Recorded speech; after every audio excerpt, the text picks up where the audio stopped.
Good afternoon. Before I begin, let me just say two things. One, when this is all over, I'll take questions when we finish today's announcements. But let me begin by expressing my deep sympathy for the family of Capitol Officer Sicknick, who has died in the line of duty. Our sympathies and our concerns go out to his family, and the people responsible should be held accountable, and they will be.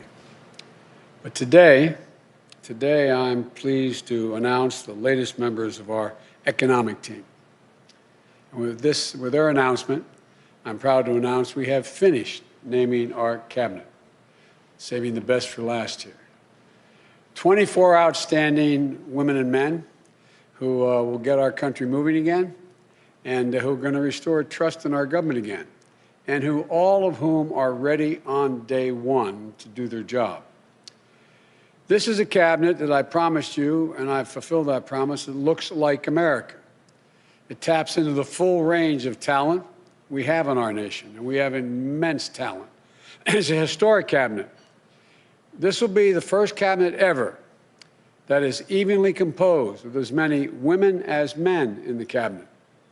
This will be the first cabinet ever with a majority of people of color occupying this cabinet. And it has more than a dozen history-making appointments, including the first woman Secretary of Treasury, the first African-American Defense Secretary, the first openly gay cabinet member, and the first Native American cabinet secretary. We're also on track. We named a record 50 high-level appointments that are subject to president confirmation, more than any president ever elected has done. We've done our job. We've begun my job of naming these people. It's my expectation and hope that the Senate will now move to confirm these nominees promptly and fairly. It's especially the case for the nominees of Secretary of State, Defense, Treasury, Homeland Security. I nominated them back in November. Given what our country has been through the last 4 years, the last few days, given the threats and the risks in this world, they should be confirmed as close to January 20th as possible. There should be no vacancies at State, Defense, and Treasury and Homeland Security. And we will remain in this dark winter of pandemic and with the economic crisis that's deepening, and we have no time to lose with regard to the entire team. Consider the December jobs report released today. The anxiety and fear of the women and men out there reminds me of when President Obama and I were sworn in during the Great Recession of 2009. This December jobs report shows millions of Americans are still hurting through no fault of their own. We lost another 140,000 jobs, the first negative jobs report since the height of the pandemic in the spring. More people have just lost a job, while many have been out of work for a long time. And the ongoing gap between Black and Latino unemployment remains much too large, that gap. And in many ways, the jobs report is a pandemic report. With the pandemic raging, people are losing work and losing hope. The hospital industry, restaurant and bars lost more than 372,000 jobs. State and local governments are slashing jobs. 20,000 local educators lost their jobs just last month. In the midst of this pandemic, there are millions of people out of work, unable to pay their rent or their mortgage. They're waiting in line for hours to get food from a food bank. Think of this, the United States of America. People are lined up for miles in their automobiles, waiting to get a meal to put on the table to feed their family. And they're left staring at the ceiling, so many, unable to sleep, worried will they have their health insurance, wondering if they'll be okay. The bottom line is the job report shows we need to provide more immediate relief for working families and businesses now. now. Not just to help them get on the other side of this painful crisis, but a larger purpose, to avoid a broader economic cost that exists out there, that will happen due to long-term unemployment, hunger, homelessness, and business failings. But by acting, the vast majority of leading economists suggest that that's what we need to do to revive the economy. In fact, economic research confirms that with conditions like the crisis today, especially with such low interest rates, taking immediate action, even with deficit finance, is going to help the economy long-term and short-term, reduce scarring in the workforce, increase growth, and reduce our national debt burden. Failure to act will have the opposite effect. I've said before, the bipartisan COVID relief package passed in December was a very important step, but just a down payment. Next week, I'll be here with you all laying out the groundwork for the next COVID economic relief package that meets the critical moment of our economy and our country when we face at the moment. For example, vaccines give us hope, but their rollout has been a travesty. This will be the greatest operational challenge we will ever face as a nation. We're going to need billions of dollars to get the vaccines from a vial into someone's arm, the vaccination for millions of Americans. We're also going to need tens of millions of dollars to help reopen our schools and reopen them safely. State, local, tribal communities need tens of billions of dollars to keep educators, police officers, firefighters, and other first responders and public health workers on the job. We need more direct relief flowing to families, small businesses, including finishing the job of getting people that $2,000 in relief, direct payment. $600 is simply not enough when you have to choose between paying rent, putting food on the table, keeping the lights on. I also hope that Democratic control of the House and Senate will raise the odds of prompt action on increasing the minimum wage. I've long said that we need to reward work, not just wealth in this country. People in both parties now recognize it's time to raise the minimum wage so hardworking people earn at least $15 an hour minimum.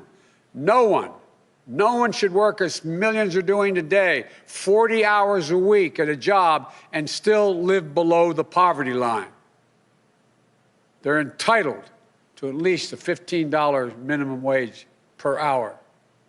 Folks, the big focus will also be on small businesses and how to correct the current administration's failures to get relief to Main Street small businesses that are most in need.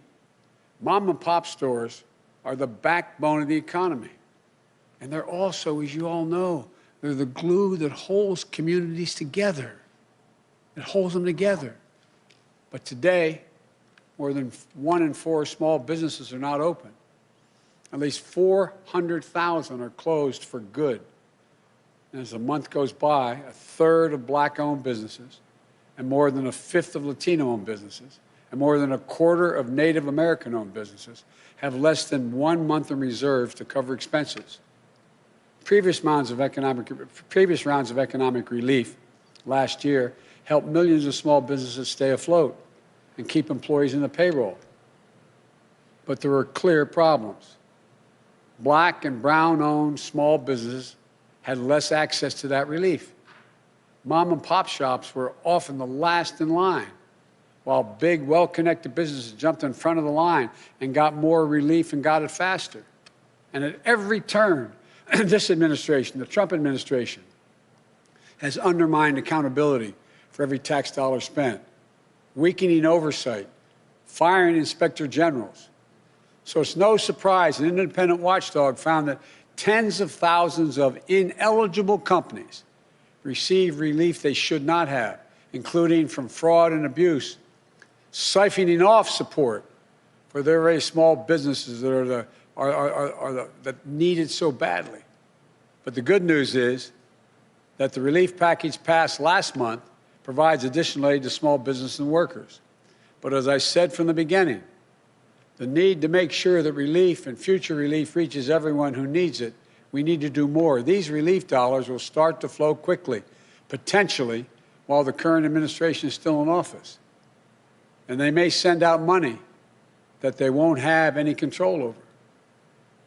But for what we have to control, need control over, I want to be very clear what my priorities are for distributing this emergency aid swiftly and equitably. Our focus will be on small businesses on Main Street that aren't wealthy and well-connected, that are facing real economic hardships through no fault of their own. Our priority will be Black, Latino, Asian, and Native American-owned small businesses, women-owned businesses, and finally, having equal access to resources needed to reopen and rebuild. But we're going to make a concerted effort to help small businesses in low-income communities, in big cities, small towns, rural communities that have faced systemic barriers to relief. Think of the mom-and-pop owner with a couple of employees who can't pick up the phone and call the banker, who doesn't have a lawyer, an accountant, to help them through this complicated process, to know if they're even qualified, or who simply didn't know where this relief was available in the first place. We went through this, Don, when we brought Detroit back off its knees. And as we saw in this morning's job report, restaurants, bars, and hospitality industry have been slammed by this virus. We're going to direct relief to those businesses and others that have been so badly hit the hardest. We owe them that support to help them get through the other side of this crisis. And I promise you, companies that deserve it and will use it to help their employees and their communities.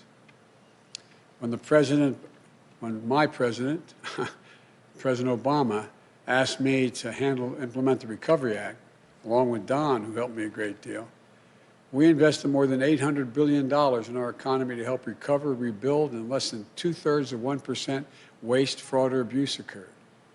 We know how to do this. We know how important predictability and clarity are to small businesses. From day one, this administration worked to ensure that small businesses and financial institutions in every community understand the rules for these programs, the resources available to them, where they can turn for technical assistance if they need it. We will have navigators who help guide them through each step of this process until the money they need is in their bank account.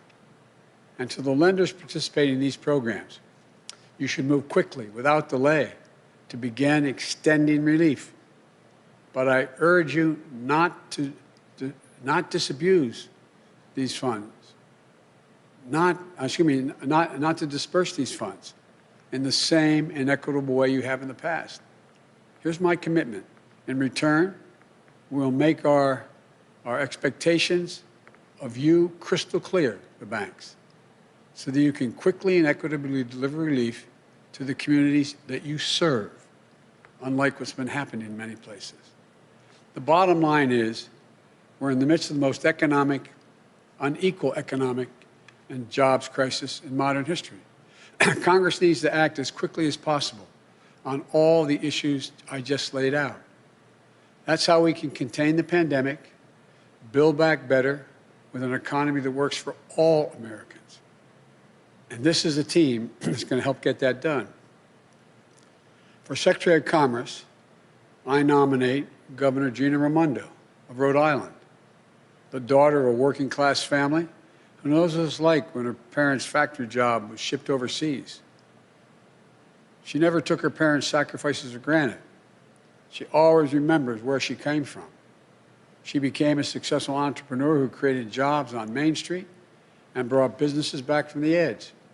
She became a state treasurer who invested in local communities and took on financial predators.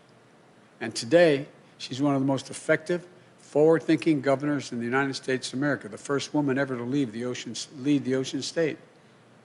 She created an innovative loan program that helped minority-owned and women-owned businesses access the capital they need, but wasn't always available to them. She's worked with employers to design skill training programs so that local workers would be equipped to take the good-paying jobs in their own communities. She's put Rhode Island on the path to achieving 100% renewable energy, and she'll be a key player in helping position the United States as a global leader in the 21st century clean energy economy.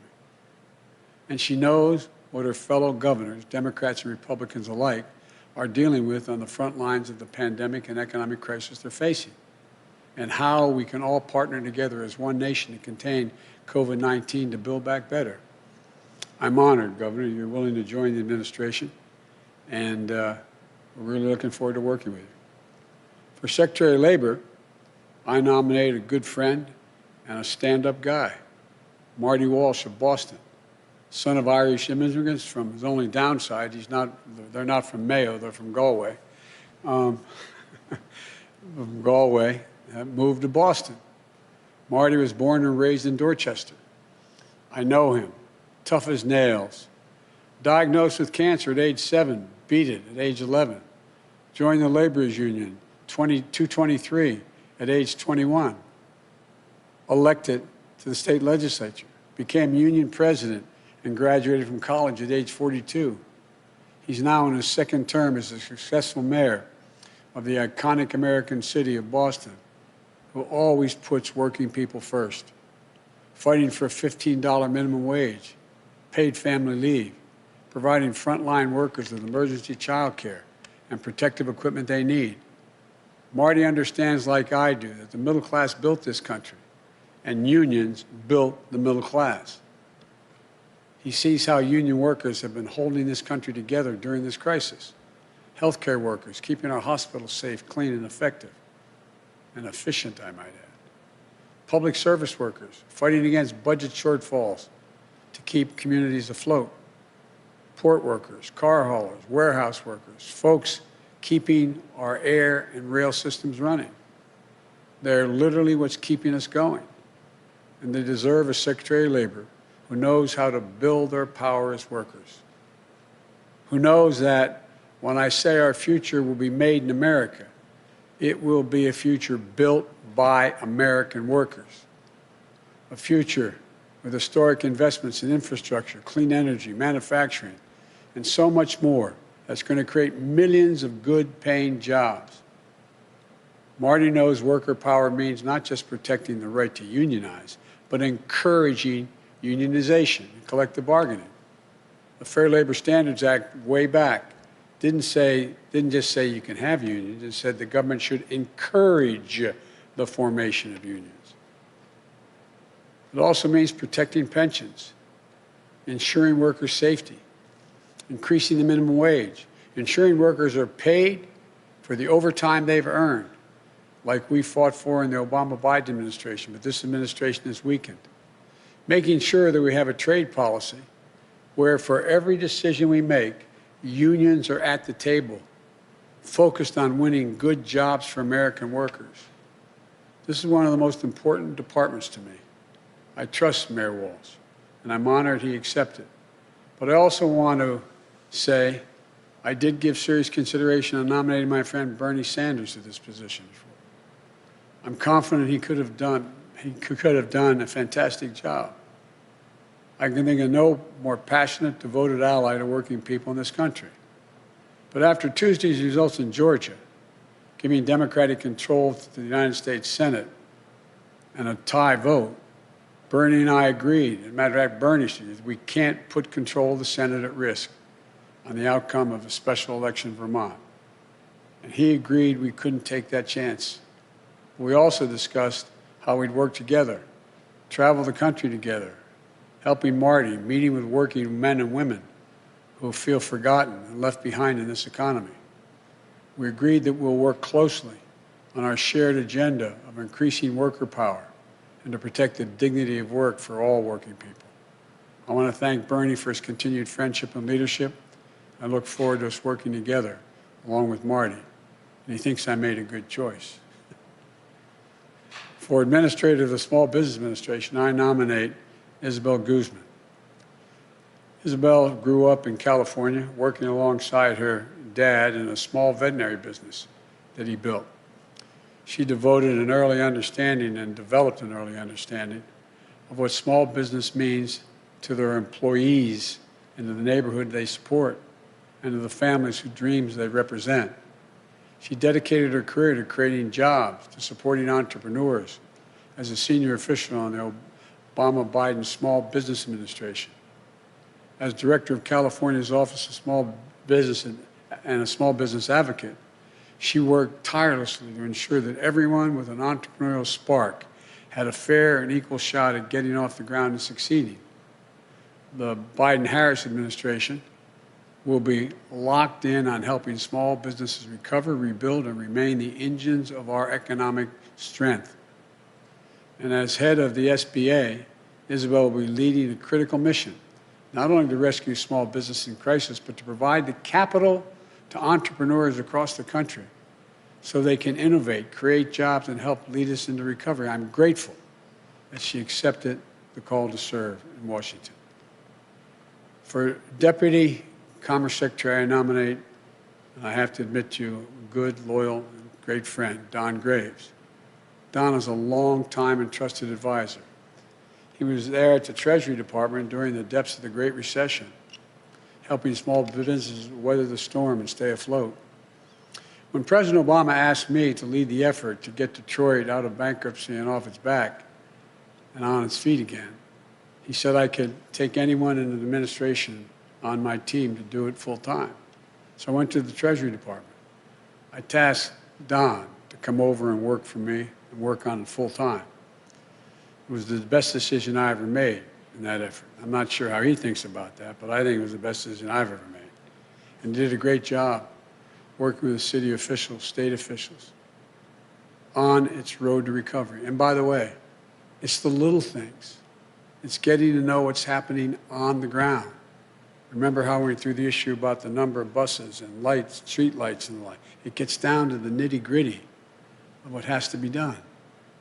We found out that Detroit had a lot of qualified people, but during the Great Recession, almost everyone who knew how to program anything left. So when we finally got it back on its feet again, we found out there wasn't anybody left to know how to turn on the street lights, literally, run the sewer department.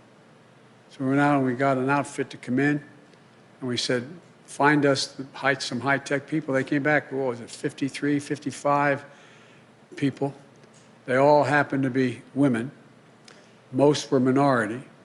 None had more than a high school degree, and a quarter of them only had a GED.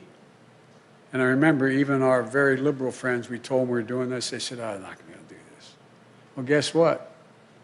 In a 14-week program, they were taught how to program.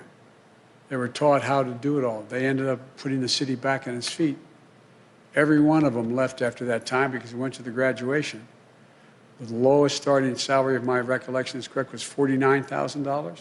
The highest, $104,000. Point is, give people a chance. Americans can do anything given a shot. He also helped me lead our national strategy to equip workers with the skills they need for good-paying jobs in the 21st century in healthcare, IT, clean energy, advanced manufacturing, and so much more. He was there to help me launch the National Cancer Moonshot and marshal the full resources of the federal government to help end cancer as we know it. A cancer survivor himself, diagnosed and treated while he was working on this for me. Don knows about hope and he knows about resilience. And I'm grateful to him and to his wonderful family for once again answering the call to serve. I want to thank you all. Thank your families. And I don't want to embarrass him, but there's one guy up in the gallery here, Tommy, who's my buddy, who is the son of the governor. Thanks, Tommy, for supporting Mom doing this. And to American people, I know these times are tough, but I want you to know that we're going to get through this. Help is on the way. These people know what they're about. They know what it's like. So may God bless you all, and may God protect our troops. Now what I'd like to do is turn this over to the team, starting with our next Secretary of Labor, Marty Walsh. And after all is said and done, what I'll do is I'll come back and answer some questions. Thank you. Marty, the platform's yours, pal.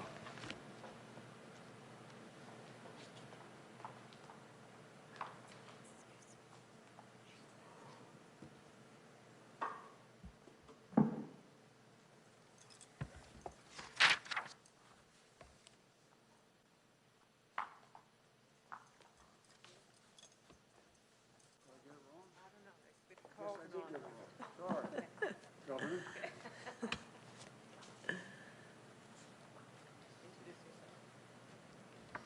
Thank you.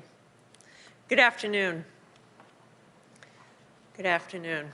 Mr. President-elect, Madam Vice President-elect, thank you for this chance to work for the American people.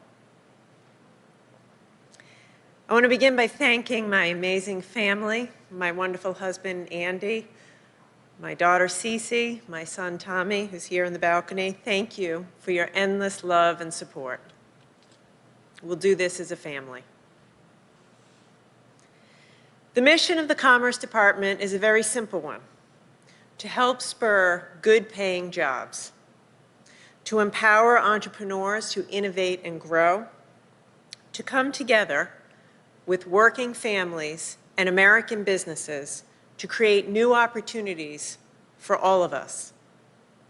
It's a simple but vital mission. It's the same mission that's driven my own life and the path of my family across generations.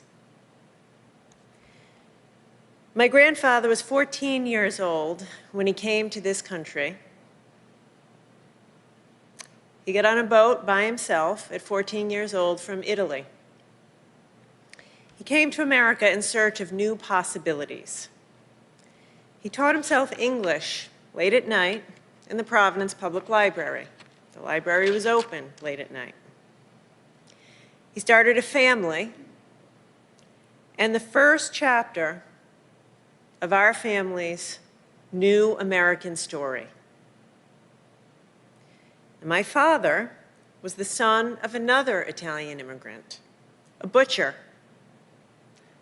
who helped found the Meat Cutters Union in Rhode Island, which is now the UFCW local in Rhode Island. And after serving in the Navy and going to college on the GI Bill, my father went to work in manufacturing, spending most of his career at the Bulova Watch Factory in Providence. Now, I was the youngest of 3 kids, and there were 6 of us, including my grandfather, all in a small house, sharing one bathroom. Now, we didn't have a lot, but we had everything that we needed. Until one day, my dad came home and he said the factory was going to close. The jobs were going overseas. And so after 28 years of dedicated work, he was pushed unceremoniously into early retirement in his mid-50s. I have to tell you, it was a very difficult time for my family. And like so many American families across this country today, we had to cut back to make it through. But my mom kept our family together, and we did get through. And I went on to college, and I started to chase my own dream of starting a business and creating jobs for hardworking people. Because I knew exactly what those jobs would mean. What those jobs would mean for families who had fallen on hard times, for communities where the factory had shut down, and for a state that needed a shot in the arm to get back on its feet. When I announced my run for governor, Rhode Island was in the midst of an 8-month streak as the state with the highest unemployment rate in the nation. But over the last 6 years, we've worked hard, we fought back, and we've grown our way back, achieving a record number of jobs and the lowest unemployment rate in over 30 years. Now, we did that by bringing together our workers and businesses, working together, coming together in common cause. We invested in our people, in their skills, their opportunities, and their dreams. We helped new businesses launch, and we sparked others to hire and grow responsibly. That's the same vision, the same faith in American workers, in American entrepreneurs that I see in the Build Back Better agenda. It's a vision for an inclusive recovery that lifts up those who've been left behind. It's a vision for a national effort that provides skills, training, and wraparound supports to get Americans back to work. It's a vision for rebuilding American manufacturing and bringing back jobs to America from overseas. And that's why I am ready to get to work. I am excited to get to work on a national scale to help realize the vision of the President-elect and Vice President-elect to help more hardworking families in every community write the next chapter of their own American stories. So thank you. Thank you for this opportunity to serve the American people.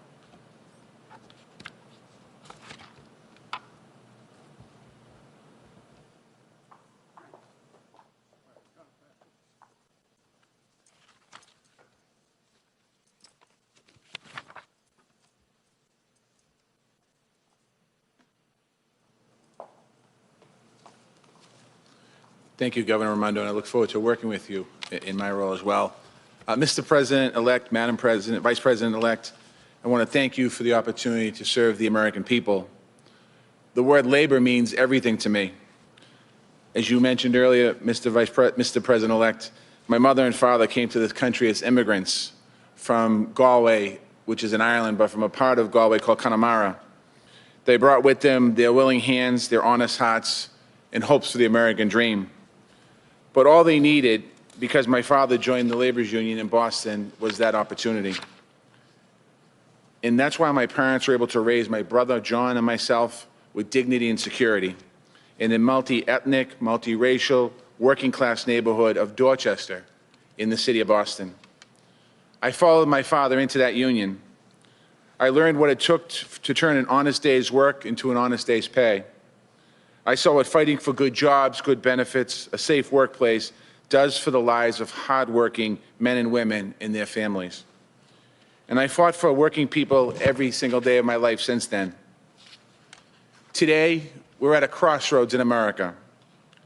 It's a time of great hardship. Working people are holding the country together right now. I've seen it up close as mayor of the city that I love, Boston. Healthcare workers, first responders, grocery store workers, delivery drivers, postal workers, sanitation workers, custodians, coming through for us under impossible conditions.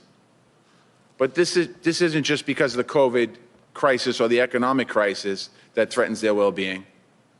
Working people have been struggling for a long time under the erosion of their rights and the deep inequalities of race, gender, and class. For the last 4 years, they've been under assault, attacks on their rights, their livelihoods, and the unions that built the middle class. We are facing hard times, but nobody's tougher than the American worker. And now we have the opportunity to put power back in the hands of working people all across this country. And that is a good thing for our economy and for our country. We can defend workers' rights. We can strengthen collective bargaining. We can grow union membership. We can create millions of good-paying jobs with investments in infrastructure, clean energy, and in high-tech manufacturing, along with the workforce training to help get those people into those good jobs. This team, the Biden-Harris team, has the plans to make this happen. Mr. President-elect, we spent many memorable days together in my hometown at a rally to support grocery store workers fighting for their rights, at my inauguration as mayor, and on a day that I will never forget, at the Boston Marathon Memorial, where you lifted up our whole city's spirits. So I know that from Dorchester to Scranton, Wilmington to West Virginia, and all across this great nation, your home and your heart are with the working people. I look forward to working with you to deliver good jobs with dignity, security, prosperity, and purpose to all American families. And I look forward to working with this entire administration, shoulder to shoulder with American workers to build back our country better. Thank you once again for this incredible honor. May God bless the American worker, and may God bless the United States of America.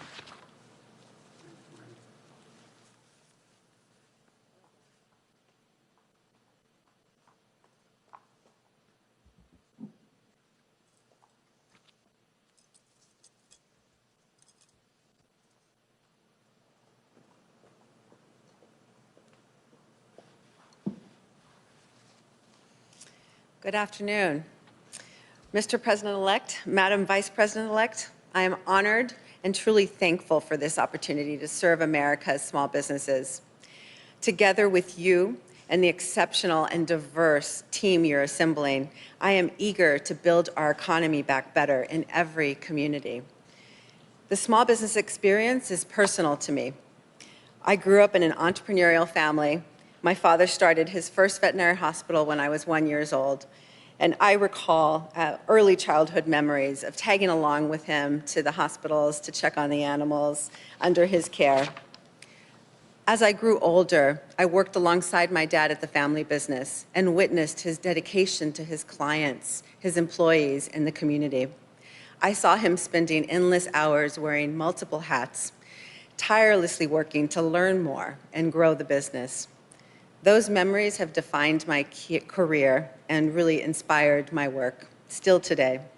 Along my own path, I have partnered to start businesses, and I have helped entrepreneurs launch and grow their firms. I have advised a startup minority-owned bank, and I have co-founded a consulting firm for small business contractors.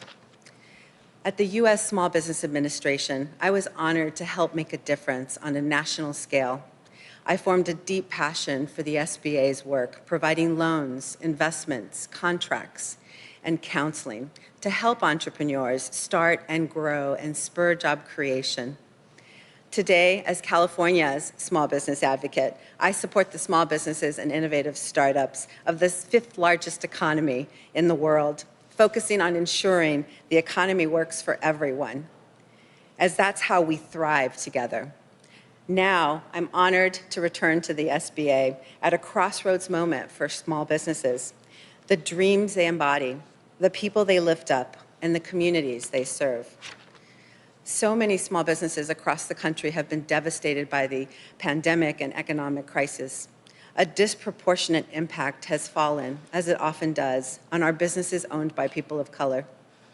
Small businesses have had to adapt quickly to survive and chase down relief while facing closures, drops in revenues, shrinking cash flow, and increasing debt. I know you believe wholeheartedly, Mr. President-elect and Madam Vice President-elect, that all of our small businesses are critical to our collective success as a nation.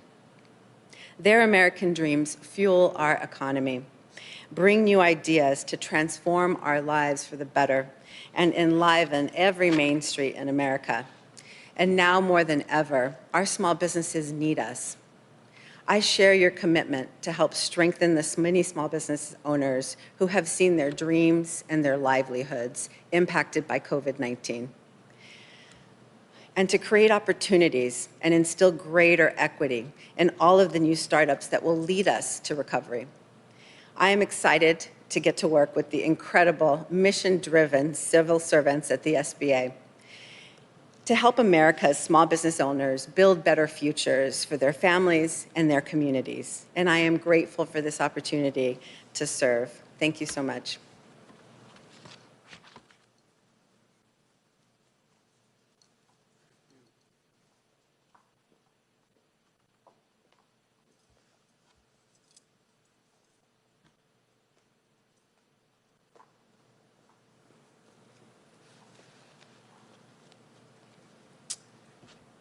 Mr. President-elect, Madam Vice President-elect, I'm honored and humbled to be here today. I first want to thank my family for giving me permission to once again serve the American public. I've spent my career in government, the private sector, and nonprofits, finding ways to ensure that economic opportunity is inclusive and broad-based. And as it is for all of us in our own ways, it's personal. I come from a long line of small business owners, including one who owned and operated the only African-American-owned hotel in the mid to late 1800s, just 4 short blocks from where the Commerce Department sits today. But for too many people in this country, the chance to start and grow a business, to take their idea into market and sell all over the world remains elusive all these years later. But we also know that government, its resources, and its experienced and capable civil servants can help level the playing field and empower people, communities, and our economy to reach their full potential. Mr. President-elect, I saw it firsthand when you and President Obama prevented another Great Depression and helped us recover, rebuild, and put us on the way to resurgence.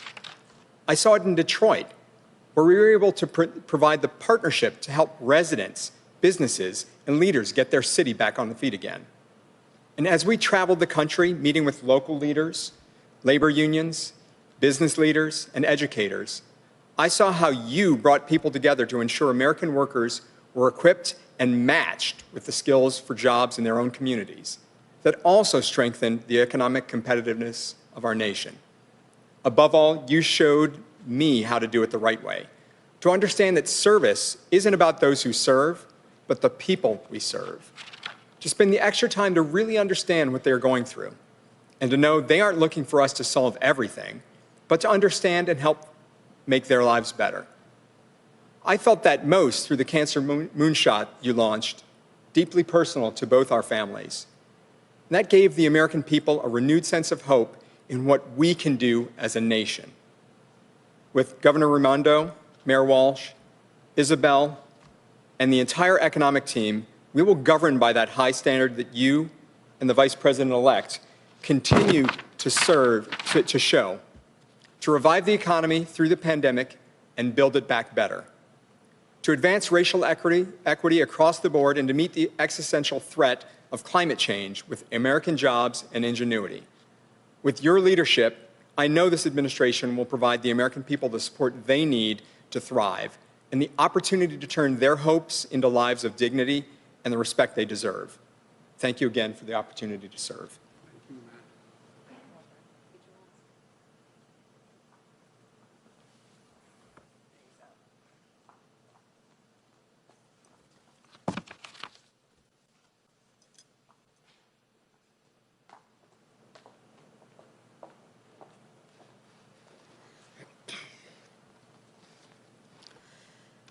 One of the fundamental values that the President-elect and I share is a belief in the dignity of work.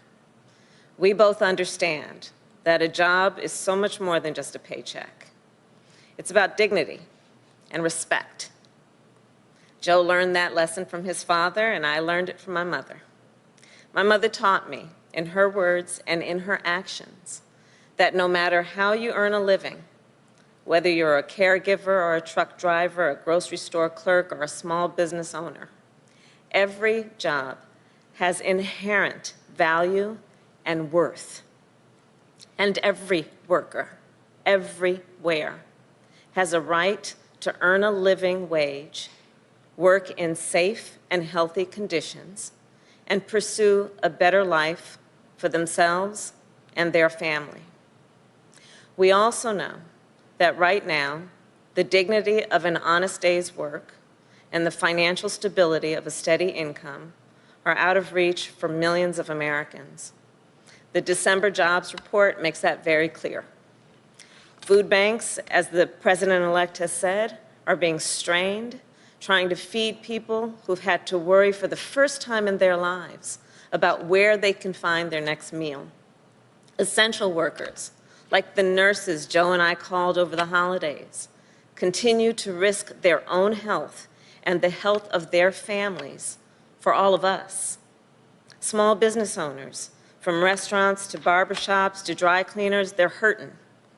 And let's be clear, those who run America's small businesses, they're not just business leaders, they are civic leaders. They are community leaders. They're the ones who sponsor the Little League team and scholarships for local kids and all kinds of local causes and activities. They're the ones who are role models in their communities. And we've got to do right by them. So first and foremost, as the President-elect has said, we will provide more immediate relief. We must, for working families and businesses now. And even as we address our immediate crises, even as we work to contain this pandemic and open our economy responsibly, we must also do what President-elect Biden and I have pledged to do. We must build our economy back better so that it lifts up everyone, no matter what you do for a living or where you live, whether it's in a small town, a big city, or anywhere in between.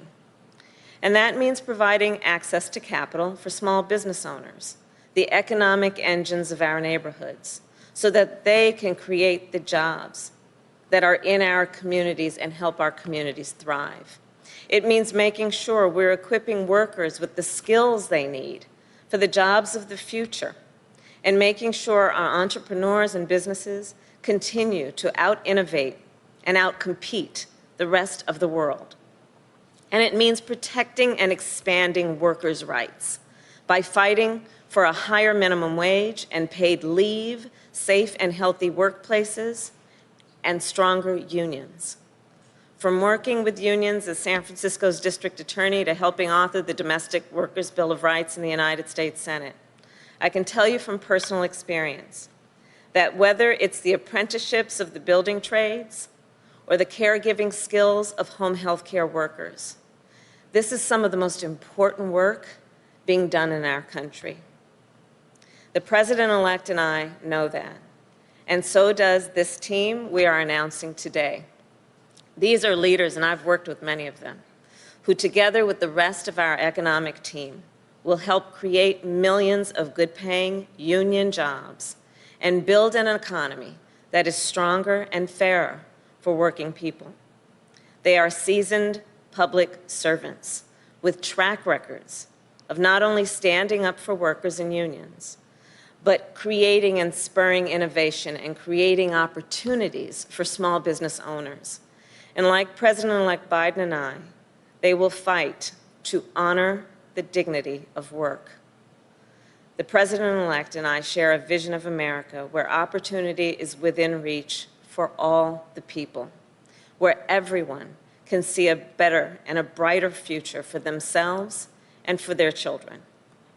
With the leadership of these public servants and our entire economic team, we will get to work building that America less than 2 weeks from today. Thank you so very much, Mr. President-elect. Thank you.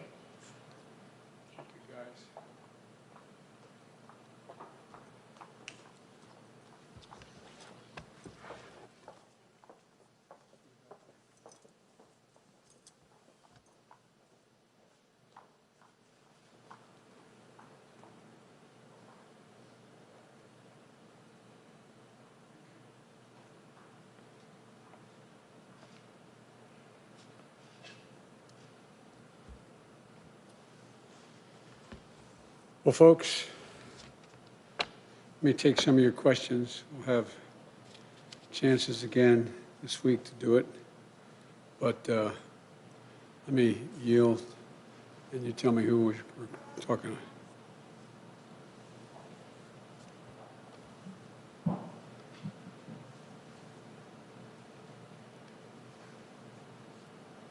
Mr. President-elect, while we have been here, as you've been announcing your economic team, we've learned that House Democrats are currently planning to introduce articles of impeachment against President Trump as soon as Monday. At that point, it'll be just a little over a week before the president leaves office. Do you believe this is a good idea?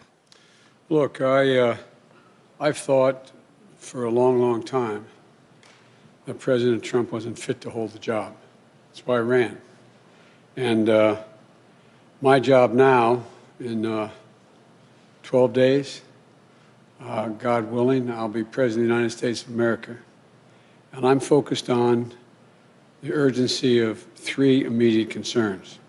1, the virus, getting it under control, getting the vaccine from a vial into people's arms. I think the way it's being done now has been very, very sad. Number 2, we've had 4,000 deaths. 4,000 deaths yesterday. And things continue to rise, to escalate. That's my number 1 concern, to get the virus under control. We lost over 125,000 jobs this last month, and people are really, really, really in desperate shape. And so I'm focused on the virus, the vaccine, and economic growth. What the Congress decides to do is for them to decide. But I'm going to have to, and they're going to have to be ready to hit the ground running, because when Kamala and I are sworn in, we're going to be introducing immediately significant pieces of legislation to deal with the virus, deal with the economy, and deal with economic growth. So we're going to do our job, and the Congress can decide how to proceed with theirs. But if a Democratic member of Congress were to call and ask for your advice about whether they should proceed with this, what would you tell them? I'd tell them that's a decision for the Congress to make. I'm focused on my job. And did you speak with House Speaker Nancy Pelosi before this decision was made, or is that conversation that's still going to happen? I'll be speaking with Nancy and the Democratic leadership this afternoon, as a matter of fact, about my agenda, as well as whatever they want to talk to me about. Okay, thanks.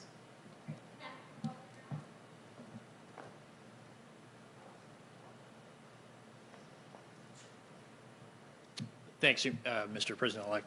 Thank you, Ken. I wanted to ask you about your agenda in light of the jobs report that came out today. You're going to be laying out the principles of your plan. Do you think the need in the COVID relief bill is greater than you anticipated? And what is the price tag that you're looking at? I've been told it could be in the $2 to $3 trillion range. And then as it relates to the direct cash payments, you've talked about the need for $2,000 checks. Do you want to see that in a Senate standalone bill as a way to speed up the process? Or do you think those direct cash payments should be part of the package that you're going to be proposing? Well, we're going to be proposing an entire package. And parts of that package are of equal consequence to people. Unemployment insurance, being able to continue with rent forbearance, a whole range of issues. So that's number 1. We think that they all have to be dealt with. The price tag will be high.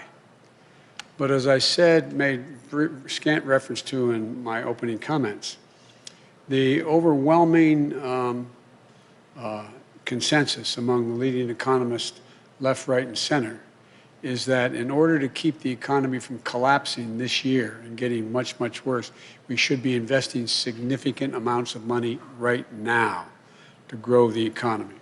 And that's a pretty wide consensus.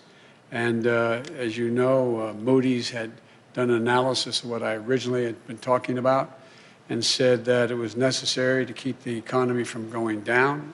It would rise, we'd create 18.6 million jobs, create $2 trillion more in economic growth than the other administration would, this outgoing administration. So it is necessary to spend the money now. The answer is yes, it will be in the trillions of dollars, the entire package. But it will be, I'll be here next Thursday laying out in detail how that package is going to go. But the basic story is simple, that if we don't act now, things are going to get much worse and harder to get out of the hole later. So we have to invest now. Secondly, we're going to have to meet the emergency needs of the American people.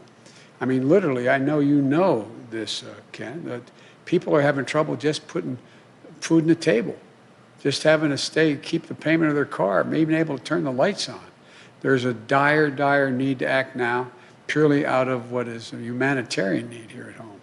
And thirdly, we're going to And the third stage of this, the whole story is we're going to have to invest, as I suggested throughout the campaign, in infrastructure, in healthcare, and a whole range of things that are going to generate good paying jobs that will allow us to grow the economy. So that's a long answer to a short question, which is that the idea of, with interest rates as low as they are, with the Fed having had its power sort of taken away in terms of what they could do to help this administration like last, it's important across the board. Every major economist thinks we should be investing in deficit spending in order to generate economic growth. And I wanted to ask you about what took place at the Capitol this week. You served in the Senate for 36 years, and importantly, you were there in 1983 when there was an explosion in a Senate corridor. You were there in 1998 when 2 Capitol police officers were shot. You were there during the anthrax attacks in 2001.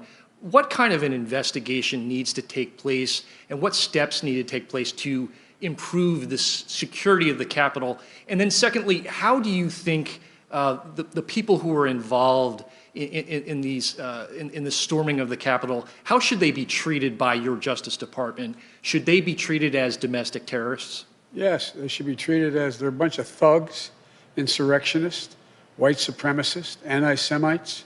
6N is not enough. I mean, come on. You know, these shirts they're wearing, these are a bunch of thugs. And they're terrorists, domestic terrorists. And that'll be a judgment for the Justice Department to make as to what the charges should be. But the fact is, they should be prosecuted. They should be prosecuted. The difference here is, this had the active encouragement of a sitting President of the United States. And the way in which the breakdown in security occurred needs to be thoroughly investigated. I'm not going to prejudge what it was, but the idea that these people were able to just march up the stairs, march in, and do it in the way we had, there's a great debate. I don't know the answer. Great debate now. Was the governor of Maryland correct when he said that I was ready to send in the National Guard? I couldn't get authorization. What happened? It deserves a full-blown investigation. People be held accountable, and steps taken that something like this could never happen again. And the difference this time is every nation has dealt, every democracy has dealt with individual terrorist attacks by groups that are very targeted. The largest target was 9/11 and the buildings. Well, right down to blowing up, you know, a bomb going off in the Capitol when I was there, 2 policemen. But the idea that thousands of people could be marching up the steps of the United States Capitol, breaking windows, breaking doors, forcing their way in, stepping aside. And the photographs of, well, I don't know what the circumstances, the photograph looked like you had some of the Capitol Police taking selfies with these people. That has to be thoroughly investigated. The authorities responsible have to be held accountable for the failures that occurred, and we have to make sure that this can never, ever happen again. The damage done to our reputation around the world by a President of the United States encouraging a mob. This reminded me more of states I've visited over the 100 countries I've gone to, in third tin horn dictatorships. It just cannot be sustained, has to be immediately investigated in depth, and people have to be held accountable. And lastly, do you think you need to change any of the planning for your inauguration as a result of this? A totally different entity is in charge of the inauguration than was in charge of protecting the Capitol, the Secret Service. I have great confidence in the Secret Service. I have great confidence in their ability to make sure that the inauguration goes off safely and goes off without a hitch.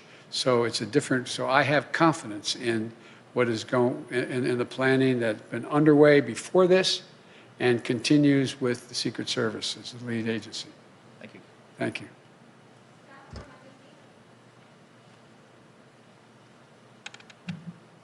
President-elect Biden, Vice President-elect Harris, good to see you both. I want to pick up on something that you just said about President Trump actively encouraging the insurrection at the Capitol. Given the perceived threat that he poses, My question to you is not so much about the role that Congress should play in impeachment, but rather, should President Trump, in your estimation, remain in office? I didn't think, look, I've been saying for now well over a year, he is not fit to serve. He is not fit to serve. He's one of the most incompetent presidents in the history of the United States of America. And so the idea that I think he shouldn't be out of office yesterday is not the issue. The question is, what happens with 14 days left to go or 13 days left to go? And I think that what 81 million people stood up and said, it's time for him to go. And the United States Senate voted 93-6 to confirm that we should be sworn in. We were duly elected. So I think it's important we get on with the business of getting him out of office. The quickest way that that will happen is us being sworn in on the 20th. What action happens before or after that is a judgment for the Congress to make, but that's what I am looking forward to, him leaving office. I was told that on the way up here, way over here, that he indicated he wasn't going to show up at the inauguration. One of the few things he and I have ever agreed on. It's a good thing I'm not showing up. Earlier, you'd said that if you'd hope that he would show up only in the sense that it was valuable to send a signal to the world about the transfer of power. You've clearly changed your perspective on that. Because he has clearly demonstrated, he's exceeded even my worst notions about him. He's been an embarrassment to the country, embarrassed us around the world, not worthy to hold that office. If we were 6 months out, we should be moving everything to get him out of office, impeaching him again, trying to invoke the 25th Amendment, whatever it took to get him out of office. But I am focused now on us taking control as president and vice president on the 20th and to get our agenda moving as quickly as we can. Thank you. Another question about holding public officials to account, and this is about an issue that's no longer a headline but is no less significant and serious, and it's about the more than 600 children who were orphaned under the Trump administration as a result of the family separation policy along the border. During the campaign, you said that practice was criminal. Will you commit to making sure that the Trump administration officials responsible for that policy will be held to account? I'll commit that our Justice Department and our investigative arms will make judgments about who is responsible, how they're responsible, and whether or not the conduct is criminal across the board. But as I said yesterday, I am not going to tell the Justice Department who they should prosecute and who they should not. That's a judgment that will be made by the Attorney General of the United States of America, not influenced by me. But there will be a thorough investigation of who's responsible and whether or not the responsibility is criminal. And if that is concluded, the Attorney General will make that judgment. I will not intervene to tell him who he should or shouldn't indict or if he should indict. And lastly, beyond the COVID plan, which you've detailed, what are your legislative priorities? You've talked about infrastructure. You've talked about introducing an immigration bill. After January 20th, Democrats will control the House and the Senate. What do you do first?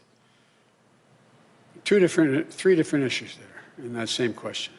One, the commitments I made that what I would introduce, not necessarily we would move to, but introduce in the United States Congress first, I will do. I will introduce an immigration bill immediately and have it sent to the appropriate committees to begin movement. I will, in fact, countermand executive orders that the president has, in fact, initiated that are contrary to what I think is either his authority and/or, even if it's his authority, contrary to the interests of the United States on environmental issues and a whole range of other things. And thirdly, I will immediately move, though, to the most urgent need of asking the Congress to give me the financial wherewithal to deal with the virus, to be able to move so that we have Operation Warp Speed really working. Warp Speed got the vaccine to places that were delivered, but did not get them from those vials into people's arms. And so it is a gigantic logistical concern of how we do that. I'm committed to get 100 million shots in people's arms in the first 100 days. I'm committed to insisting that in all federal jurisdictions, any place I have control as president, everyone will be mandated to wear a mask in interstate transportation as well as federal facilities. And thirdly, I'm committed to moving as rapidly as possible to get the vaccine to teachers and the material to children that can provide for the safe opening of our schools at the end of that, beginning at the end of that 100 days. They're the most urgent things we have to do now. Now, immediately upon getting office. There's going to be multiple things, as you well know, because you're a seasoned veteran of how this policy, how we work. And that is that there will be other committees will be holding hearings on a whole range of issues, from my positions on infrastructure, what we should be doing to generate a green economy, and so on. But in terms of the immediate need to get done, not just introduced, but to get done, voted on, and get the money and resources to do it, it turns out that the most urgent need is dealing with the virus, number one, and economic relief to Americans who, through no fault of their own, are really getting battered. Thank you. both.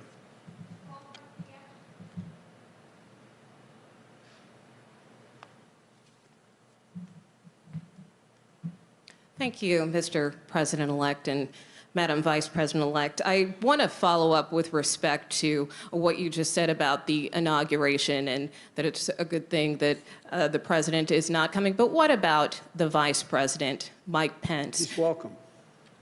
I think it's important that as much as we can stick to what have been the historical precedents of how, in the circumstance in which an administration changes, should be maintained. And so if the Vice President is welcome to come, we'd be honored to have him there and to move forward in the transition. Have you spoken to him at all? No, I haven't. And you have called for unity and healing in this country.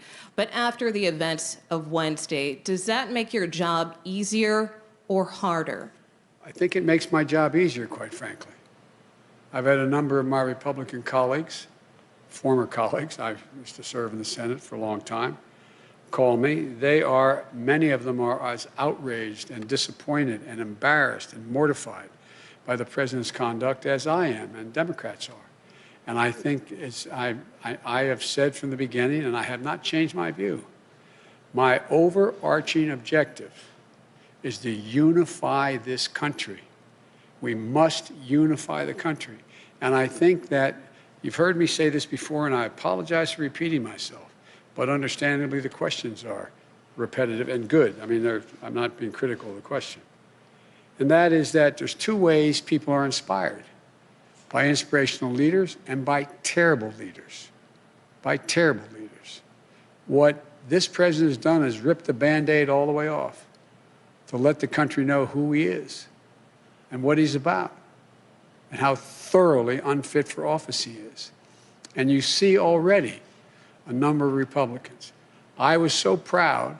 I know we're on opposite sides. I'll get criticized from some of the people in my party for saying this, but I've worked very hard with and against the former, soon-to-be former Majority Leader, Mitch McConnell. I thought what he said on the floor of the United States Senate was, in fact, the right thing to do. He stood up. He's ashamed. I spoke with a guy I have enormous respect for, and I ran against him, Mitt Romney.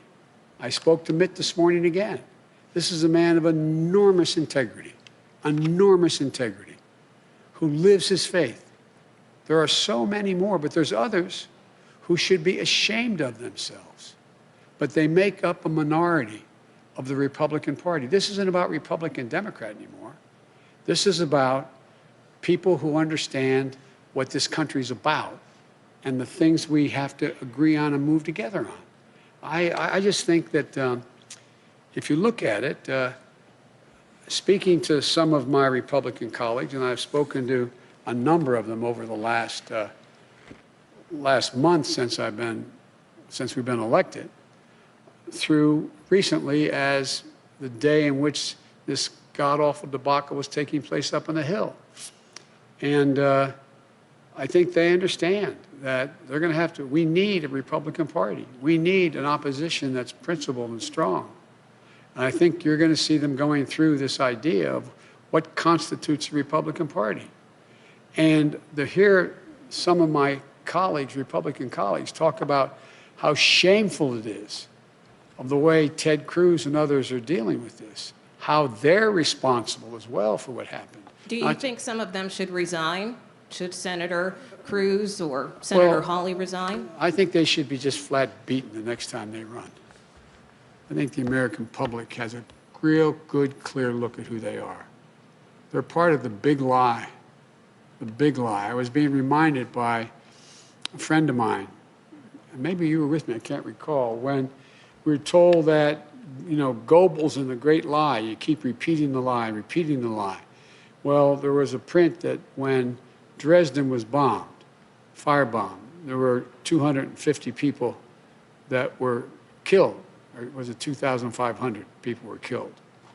And Goebbels said, no, 25,000 or 250,000 were killed. And our papers printed that. Our papers printed it. It's the big lie. People will know it's one thing for one man, one woman, to repeat the lie over and over and over again. By the way, Trump said that before he ran. If you say it enough, I'm going to convince you.